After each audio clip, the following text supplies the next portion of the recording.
Hello and welcome to the first of our Advent conversations. This year, as we're reflecting on Advent, we're going to be looking at 4 different themes, one each week. And these are waiting, watching, longing and hoping. And our first theme this week is waiting.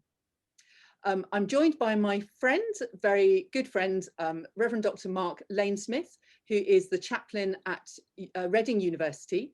Mark and I trained together at Cuddesdon, so we've known each other a long time, and it was a real pleasure to work with him over the 8 years that I was at Royal Holloway as a colleague as well. And Mark has kindly agreed to share some of his thoughts and some of the work that he's already been doing on waiting. Thank you, Kate. It's really lovely to be invited to do this, and I'm so proud that you're managing to do this for your parish in these really exceptional times.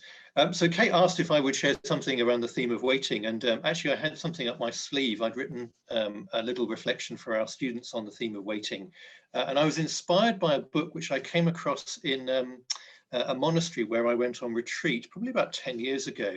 Kate, can I just share a screen, a picture of the book cover and also a picture of the author? And I should just kind of apologize in advance. It's not a great picture of the author. He looks very starey, and he also has the words Getty Images across his face. It's a copyright issue.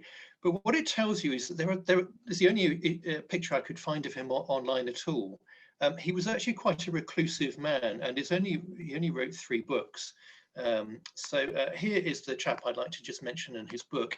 The book's called The Statue of Waiting, and the gentleman who wrote it was a guy called Bill Vanston, and there he is towards the end of his life. He died in, I think, 99, just before the millennium.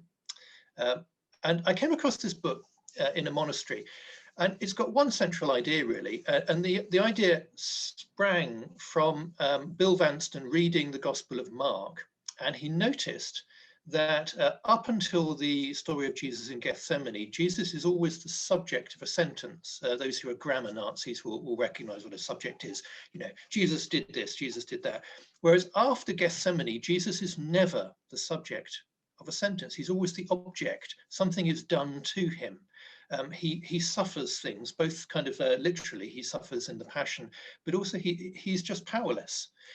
And out of this insight, Bill Vanston developed this idea that waiting, being passive, having things done to you, is something we normally absolutely hate. We absolutely detest, and we think it's a sort of failure on ourselves when we find ourselves in that situation. But Bill developed spirituality out of reading Mark's Gospel, which said that this is the place where actually you most experience God. It's called the stature of waiting because he said that there's enormous stature, there's dignity in being able to occupy that space in a way that's about letting go, being okay without being in control, allowing things to happen, and not needing to rush around and fix things and try and pretend that you're in control. Now, all of this appeared to me to be exactly right on the nose for where we are right now. You know, we're in another lockdown.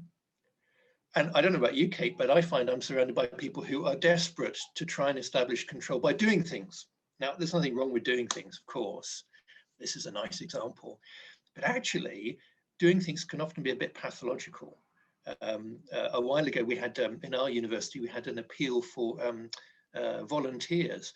It was swamped with people who wanted to volunteer, but actually the uptake for the need wasn't really there. It was about addressing that need to do things. And I think my offering to start you off in Advent is really to sort of redignify the idea of being, it's okay being passive. It is the place that Jesus occupies for the most important part of his life when we Christians say we most get close to God.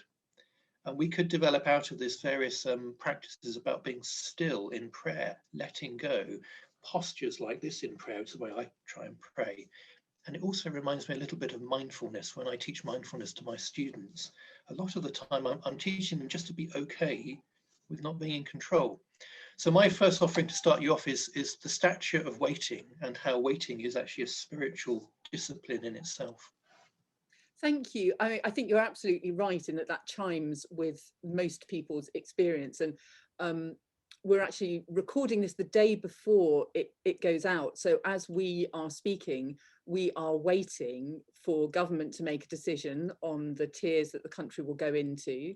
We're waiting, or at least I am very much, for the Church of England to release its guidance for what the churches will be doing in that different tier situation, and it feels like it's yet another moment of waiting on top of a whole year of waiting. So yeah, I think that's very helpful.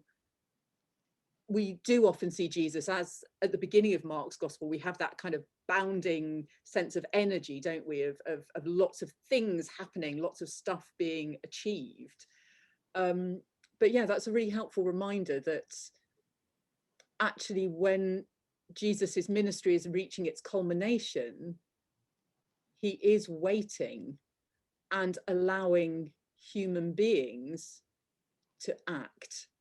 And perhaps we can see our way to more of that waiting in our own lives, and allowing then perhaps for other possibilities that might not come to be if we all leap into action. And just to push it a little further, the end of the Christmas story, the end of the Advent period, is actually to see God revealed in a very passive, vulnerable place in the manger. And again, a really good reminder to us that some of the ideas we tell ourselves about needing to be in control, needing to be powerful, might not really be true. Maybe we might find something more meaningful, actually, if we begin to put aside some of those needs and desires and that mythology of power and control. Oh, that's brilliant. And what I should, of course, have said at the beginning as I listed the weeks is that the theme that I picked the whole of Advent is actually waiting in hope. And so that brings us back very nicely to that sort of all-encapsulating theme of that, although we are waiting and it is passive, it's not hopeless. That actually the waiting and the stepping back can allow God's action, which can reveal to us things that we wouldn't see otherwise if we're too busy filling the world with what we already think we know, or think we should be doing. Well, thank you, Mark. I think that was just a brilliant start to these series of conversations. Thank you for taking the risk with me of doing something different that we didn't quite know what it was going to be.